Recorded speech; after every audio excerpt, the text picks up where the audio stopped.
This lecture is titled Command-Query Separation. Command-query separation is a principle of imperative programming. It was devised by Burton Meyer as part of his pioneering work on the Eiffel programming language.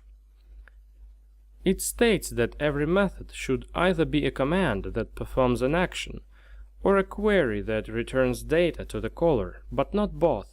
In other words, asking a question should not change the answer.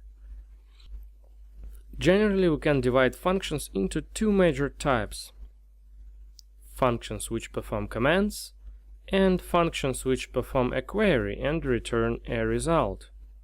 Often, beginners mix queries and commands.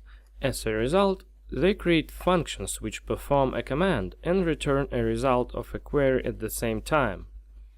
This is almost always a bad thing. Consider an example. What a caller is asking here. Was logon attempt successful?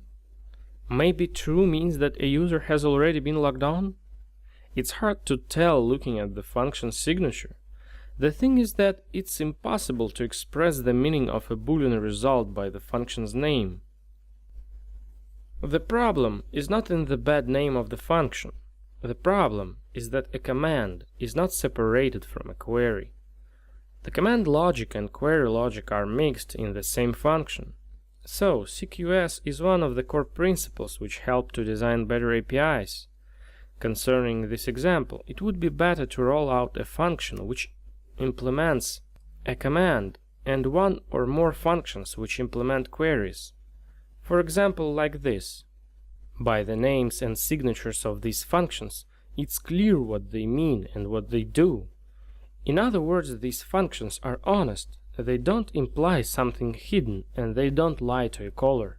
In the next lecture, we will look at the law of D meter.